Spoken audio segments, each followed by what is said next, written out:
Mukama yeebazibwa abooluganda abali eyo.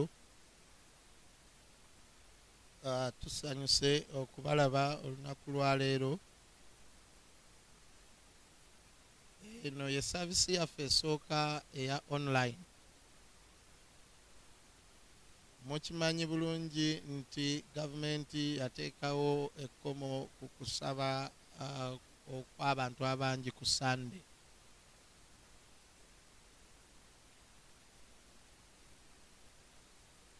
Era mukimanyi ensonga si lwakuba batuwalana naye olw'okuba nti tulina okwenyigira ffenna mu kulwanyisa akawuka kano kannamuzisa ka korona.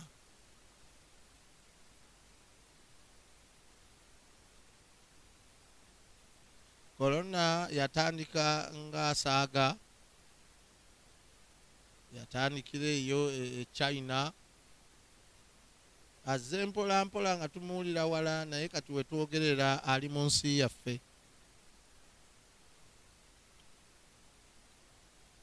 Naye mu kiseera nga kino tetulina kutya yadde okuggwaamu amaanyi. Ffe ng'abakkiriza tulina okunyweza okukkiriza kwaffe. Tulina okwennyika mu kwesiga Katonda. We ought to soak ourselves in Tulina God. okubeera n'obumalirivu mu musaayi gwa Yesu We ought to Kristo. be determined in the blood of Jesus. Nti ogwo omusaayi gwa Yesu Kristo That the blood of Jesus gujja Christ kukuuma obulamu bwange n'obubwo. will protect your life and my Kubanga life. mu musaayi gwa Yesu Because in the blood of Jesus mulimu amaanyi there is power agakuuma. that protects. Mulimu amaanyi There is power agawonya. that heals. Owooluganda, My dear brother, Katonda tatuwadde God has not given us mwoyo wa kutya, the spirit of fear, naye atuwadde omwoyo but He has given us the spirit ow'amaanyi, of power, ow'okwagala of love, n'ebirowoozo ebirungi. and sound mind. Okutya Fear tekuteekeddwa kuba kitundu ku ggwe. shouldn't be part of your life. Katonda ow'amaanyi, The mighty, powerful Katonda God, ow'obuyinza the mighty God akugamba totya, says, fear not. ngenda kuba naawe I'm going to be with yonna you yonna gy'onaalaga. wherever you shall Ne be. bw'onaaba mu mazzi, Even if you're in ngenda waters, kubeera I'll naawe. be with you. ne bw'onaaba mu muliro, Even if you go through ngenda fire, kuba naawe. I'll be with you. Okutya Fear tekirina kuba kitundu ku ggwe. shouldn't be part of your life. Twebaza Mukama We want to thank God olunaku lwa leero for today. mu saavisi yaffe ey'okubiri. In this second service, Saavisi esooka twagimaze dda, we finished the first eno service, ey'Oluzungu n'Oluganda. and this service is Mukama interpreted. agenda kuwa omukisa God is going to bless ng'owulira you ebigambo bino as you hearken unto these mu words kiseera nga kino, at such a time nga buli muntu yenna atidde, when all people are nga buli muntu perplexed, yenna tamanyi kyakukola. when everyone doesn't know what to do. Eri abamu To some, basuddeyo gwa naggamba, they're just taking things for ebintu granted. tebabitutte serious. You've not taken things to be Kyova olaba nti serious. olunaku lwa leero That is why today nzize n'ekigambo I've come with a word ekigamba nti faayo which says, take care, ku kuzingizibwa. be concerned of the siege, Lowooza think ku kigo, of the stronghold, lowooza think ku bye tulimu kati. about what is happening Bye tulimu now. kati, Some of these things, buli omu ku ffe every one of us yalagiddwa okubeera ebiseera ebisingaeko ewuwe. was commanded to spend some time at home. Abaana twabaggyeyo ku We ssomero, brought our children back from schools. amakanisa gaggaddwa tusabireka. Churches are closed that we may pray from home. Kati ekyo kirina okulowoozebwako ennyo. So we must take concern. Gw'okiraba ng'ekitali kya makulu, You take it as a joke. ekiraba ng'ekyakaseera, You take it as kiyinza for time okutwala being, omwezi, maybe for a kiyinza month. okutwala emyaka, It can take years, naye nga kitandise kiti. but it has started Nga this way. korona bwe yatandikira e China, When coronavirus started in n'owulira China, abantu nga bagamba nabo kabalwaleko, nabo kati batuukeko. some people said such statements, Naye let it be ekyali e upon China, them. Kati kiri ku luggi wuwo. But behold, what was in China is at Oteekeddwa your door. okirowoozaako. You ought to think Nti about oyinza it. okulowooza batuteese eka Maybe you think you're besieged at olunaku home, lumu, but one day, ennaku 3, 30 ne days, zituukira ddala mu nnaku 6, and it goes up to 60 ennaku days, 9. 90 days. Naye olina obuyinza, But you have the olina authority, amaanyi agasaba you have the power to pray okustoppinga embeera eyo. that you solve this Naye tojja situation. kusaba But okutuusiza ddala ng'okirowooza. pray until you take concern of ojja it. kulowooza nti bigenda You may think, yes, it so will nga go, ate tebigenda. yet they will not Kati go. akaseera ke tulimu So the time we are in kaseera ka is the kukirowoozaako. time to think about it. Mind the siege. Faayo ery'okuzingizibwa. Tosuulayo gwa naggamba. Don't just take things for granted. Abooluganda Brethren, bassebo mikwano gyabwe ladies and friends, bazingiziddwako dda. we are already under a siege. Twakatiddwa dda. We are already besieged. Bwe luba lutalo If it is a battle, lwamaze dda it okutandika. has already started. Kati ekikomero eky'ekika kino So the siege of this kind, oba okuzingizibwako okw'ekika kino the siege of such a kind, kitegeeza nti bakuzimbyeko olukomera, it means there is a wall constructed against you. tofuluma, You can't move out, ate n'ebijja ebweru ebiva ebweru tebisobola kuyingira and things gy'oli. from outside cannot come in. Kye bagezaako kukola That is what they're trying to nti do. bw'oba mulwadde That when you're sick, ate tosiiga balala, you cannot ate contaminate n'abalwadde abali others. ebweru Others who are out tebayingira kukusiiga. don't come in to affect Embeera you. bw'eti As such a yali situation ebaddewooko mu Bayibuli. has ever happened in the Bible. Kyewuunyisa It's so nti amazing ebintu ebiriwo kaakano that things that are happening now byali bibaddewooko, have ever happened era before, Katonda n'anunula abantu be. and God delivered his people. Era emirundi mingi And in most cases, ekiseera nga kino such times kiba kiseera kya kusemberera are Katonda, times of drawing nigh kiseera to kya God, kunoonya maaso ga times Mukama, of seeking the face kiseera of kya God, kwekebera. times of seeking God. Amiina. Amen. Katubikule Let's open Ssekabaka our Bibles in the book of Kings, ekyokubiri 2 Kings, essula 6 chapter 6, olunyiriri lwa 24 and verse 24 okutuuka ku lwa 33. to 33. Aha. Ani atusomera? Bassekabaka ekyokubiri essula ya 6 olunyiriri okuva ku lwa 33 ku lwa 24 mpaka ku lwa 33. Awo lwatuuka oluvannyuma lw'ebyo, Benikadadi kabaka w'e Busuuli n'akuŋŋaanya eggye lye lyonna, n'ayambuka n'azingiza Samaliya. Awo mu Samaliya nga mulimu enjala nnyingi. Kale laba, ne bakizingiza okutuusa lwe baatunda omutwe gw'endogoyi ogw'ebitundu by'effeeza 8 n'ekitundu ekyokuna eky'ekibya eky'obusa bw'amayuba nga babutunda olw'ebitundu by'effeeza 5. Awo kabaka wa Isirayiri bwe yali ng'ayitawo ku bbugwe, omukazi n'amukaabirira ng'ayogera nti, "Mbeera mukama wange, ayi kabaka."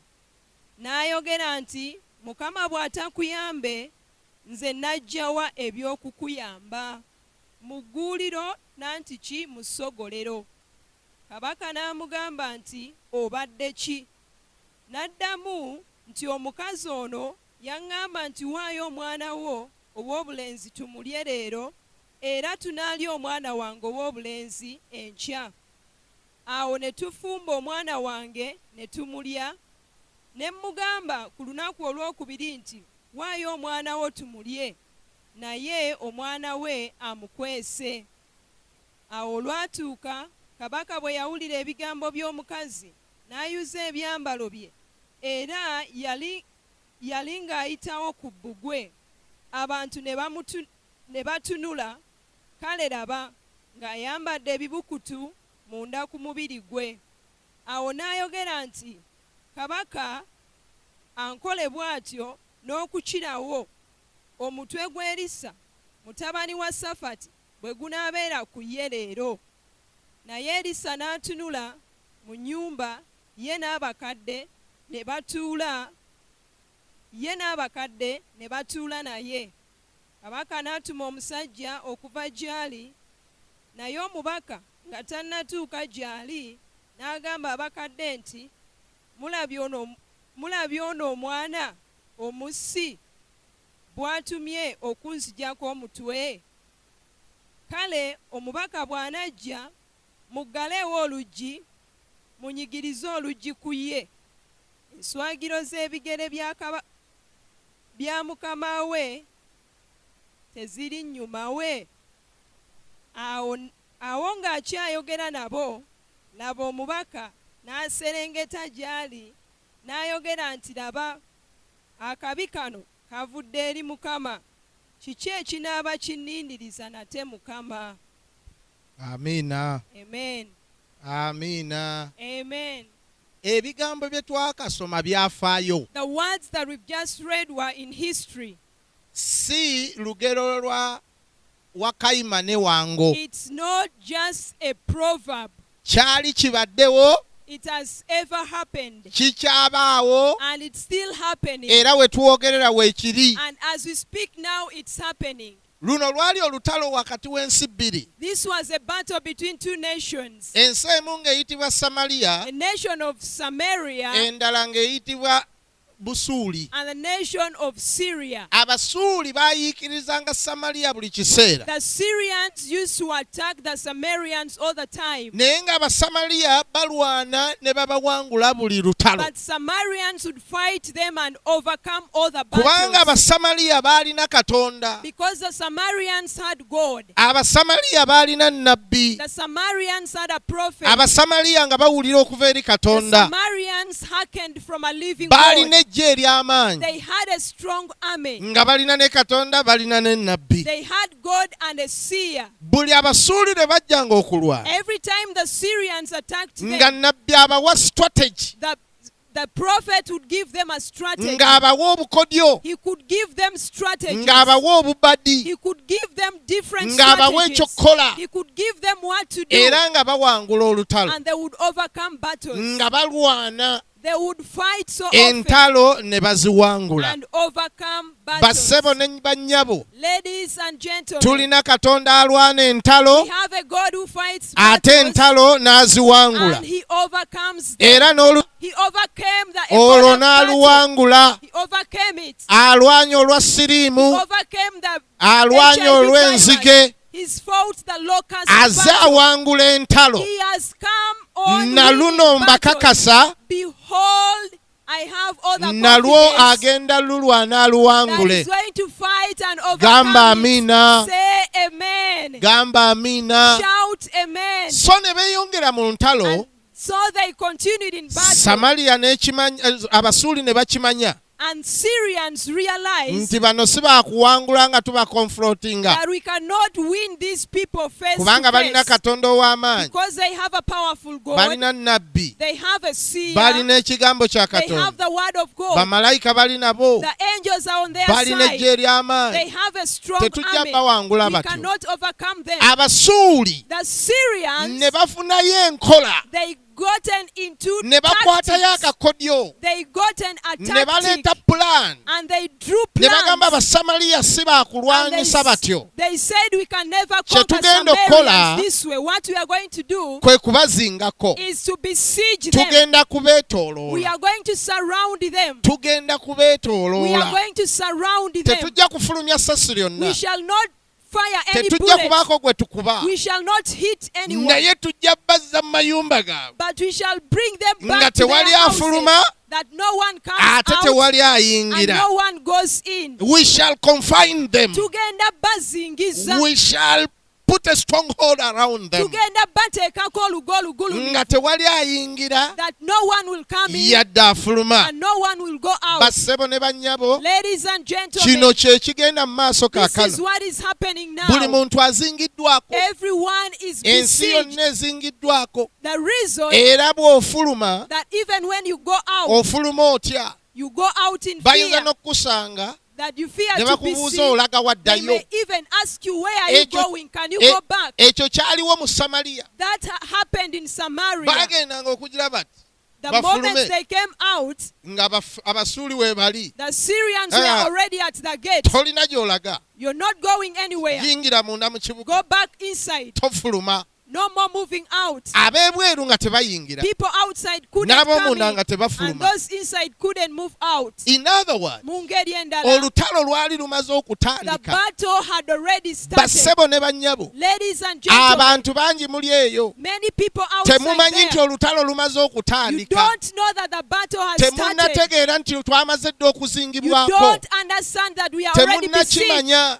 You've not ye known. ensonga lwaki nziza okukujjukiza That is the reason as to why I'm nziza here to remind okukugamba you, to tell you nti faayo that be eri concerned okuzingizibwa kuno. of this siege. Abaana babaleese eka, The children are already home. naawe olika, Yourself, you're already emirimu home. tokyakola, You're no longer at your abakola mu place of butale work. babuggadde, obutale The babuggadde, markets are closed down. ekkanisa The baziggadde. churches are closed. Kaakati bitandise bwe bityo, So things have started this way. gw'olowooza kyakuzannya. And you think it's Ndi a wano joke. okutegeeza I'm here to tell nti you, faayo, be concerned. faayo Take concern eri okuzingizibwa to kuno, this siege. kubanga nga tonnakitegeera Before you understand it, ekyatuuka ku Samaliya what happened to Samaria naawe kinaatera okutuukako. is already happening to us. Bayibuli egamba The Bible says mbu ne bazingizaako that Samaliya, Samaria was besieged, bee batyo and that way olutalo ne lutandika. the battle had already started.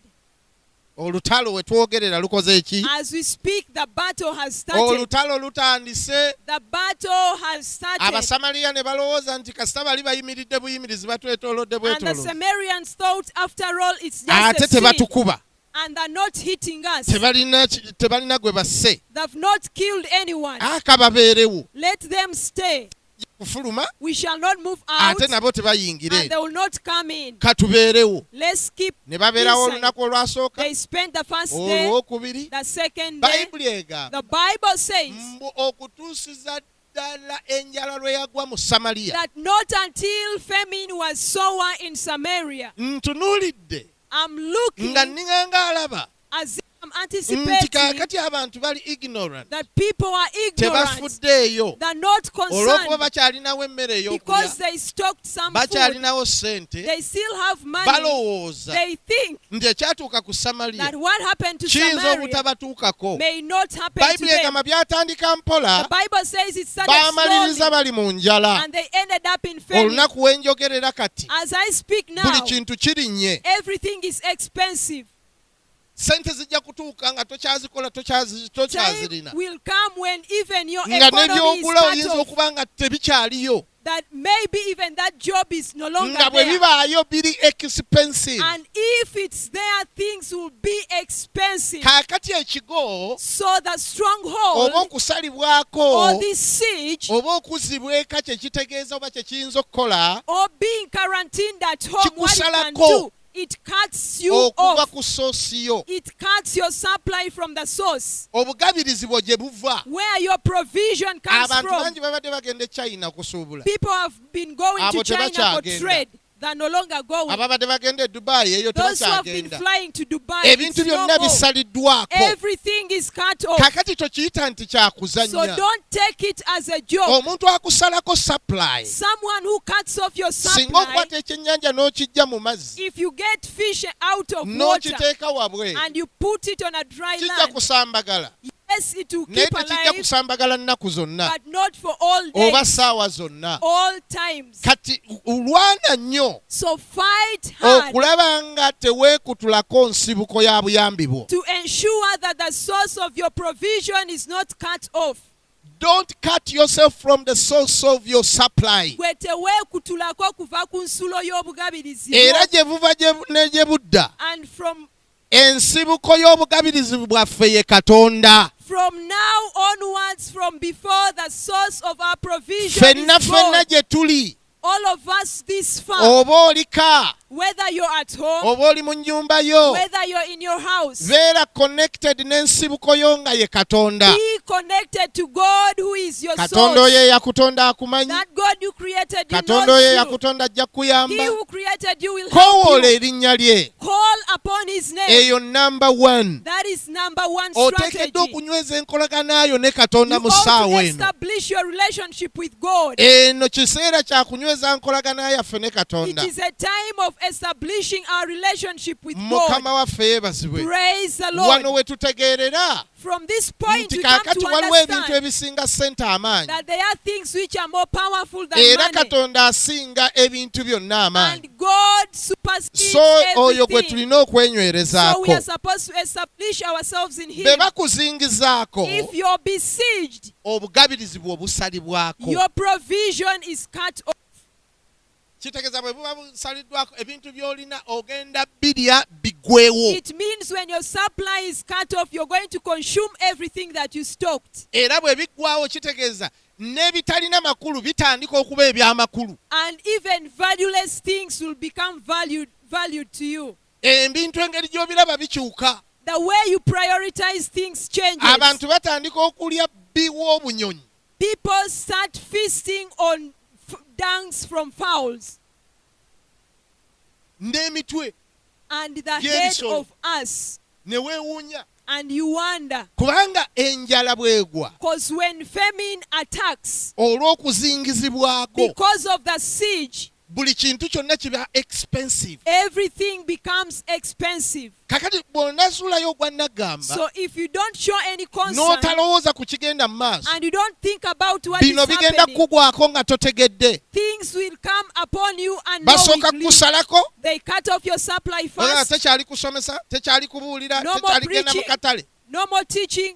No more going to market. Naye ng'ate oyagala okulya. Yet you want to eat. Ekiddako bagiyita enjala eyagwa mu Samaliya. Next is that sour famine that attacked Kati enjala Samaria. bwegwa. So when famine attacks Otandika them, okwekola abalabe kye bataakukola. you begin doing yourself what your enemies didn't do to you. Otandika okwekola obubi. You begin hurting yourself. Abasamaliya ne batandika okwerya. Samaritans started feasting on themselves. Ne balya abaana baabwe. They started eating their children. Ne balya obusa. They started eating dungs of Ebitagasa ne fowls. babirya. They ate everything. Naye ng'embeera eyo tennatuuka. But before that situation draws nigh, oteekeddwa okwekuba mu kifuba. you ought to control Oteekeddwa yourself. okukomawo mu You ought kutegeera to kwo. come back to your mind Otandike okulowooza ku kigenda mu maaso and mu nsi begin to yaffe. think about what is happening. Ekigenda mu maaso kwetoloola. What is happening around you. Tobeerawo obubeezi. Don't just happen. Tandika okumanya Begin to know nti kino ekitandise lutalo that this that has started is lwe a tulina battle okulwana ffenna. that all of us ought to fight. Omwana omuto, The child, abakyala, the women, abasajja, the men, abaasoma, the educated, abataasoma, the uneducated, bapolitician, the bino politicians. tebiriimu bya bufuzi. It's not political. Luno olutalo lwa kulwanisa ffenna awamu. This battle calls all of us to fight Kubanga enjala together. bwegwa tesosola.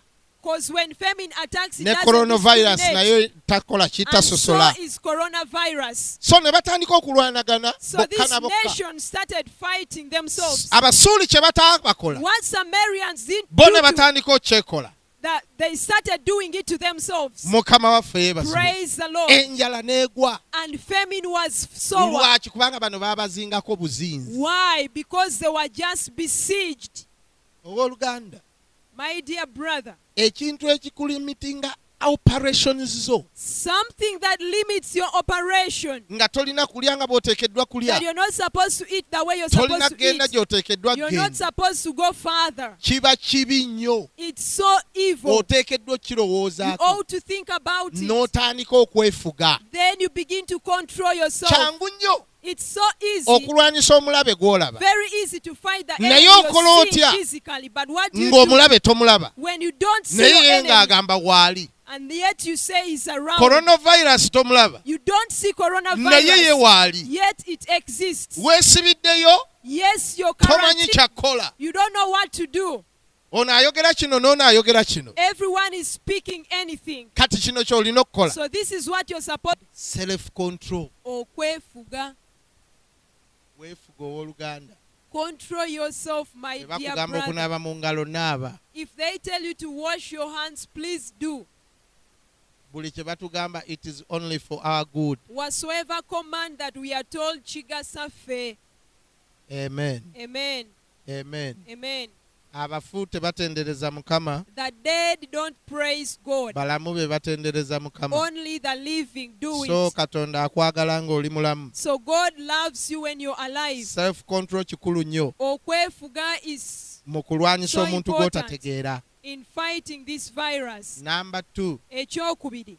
tonoonya muntu wa kunenya. Don't seek for someone to blame. Tonenya government, Let's not blame our tonenya government. Bachina, Let's not blame tonenya China. bazungu. Let's not blame our Take brothers, it upon yourself. It is your responsibility. leka kibeere ku ggwe buvunaanyizibwa Kati bwo. tetukyabuuza ani mutuufu oba ani mukyamu. So we are no longer questioning who Tulina is omulabo omu who. We ow'okulwanisa. only have one enemy to fight. Mukama waffe yeebazibwe. Praise the Lord. Buno buvunaanyizibwa bwaffe This is our nga responsibility bannayuganda, as Ugandans, ng'abakristaayo, as Christians, ng'abalokole. as born again. Buvunaanyizibwa bwange gwe nange My responsibility and yours too, okulaba ng'akawuka tukateeka ku nfete. to ensure that we crush this virus. Totambula, Don't tambula. keep on roaming Be a around. responsible citizen. Beera omutuuze Number ow'obuvunaanyizibwa. 3, Ekyokusatu, don't fear. totya. God is with you. Mukama ali naawe. Amen. Amen.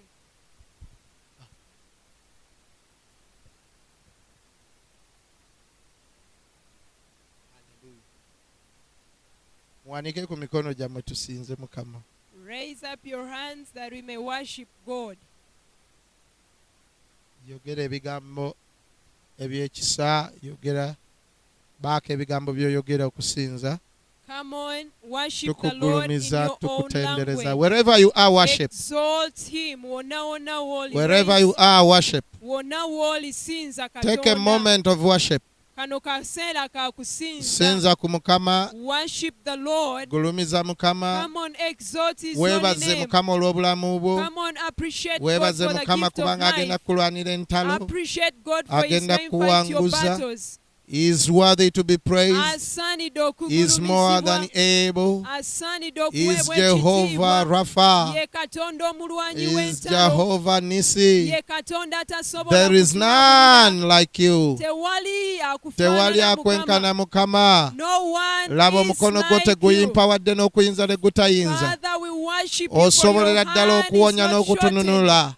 You can Owonye deliver eggwanga us, lyaffe, O owonye ensi God. yattu. You can Owonye protect this abasajja nation, n'abakyala, Father. abaana abato You n'abavubuka can grant us good abali mu health, O malwaliro God. bakwatako Mukama. Father, we Tewali worship you. akwenkana osobola. There is no one like Tuyambe mu you. sizoni You are ng'eno. the God of Tuyambe mu kiseera nga impossibilities. kino. You can do Gwe each Katonda and tewali everything. mulala. You are Gwe our Musumba God. There tewali is mulala. no one like you. Tukugulumiza, We tukutendereza. exalt you, O Lord. Mu linnya lya Mukama waffe Yesu. In Jesus' name. Amen.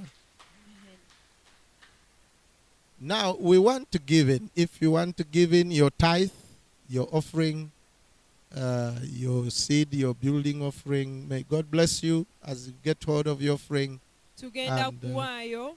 and you send your money on the mobile number Tuweeyo ebiweebwayo byaffe ekimu eky'ekkumi ebiweebwayo eby'okuzimba ensigo yo era osobola obiteeka ku nnamba eno +256 256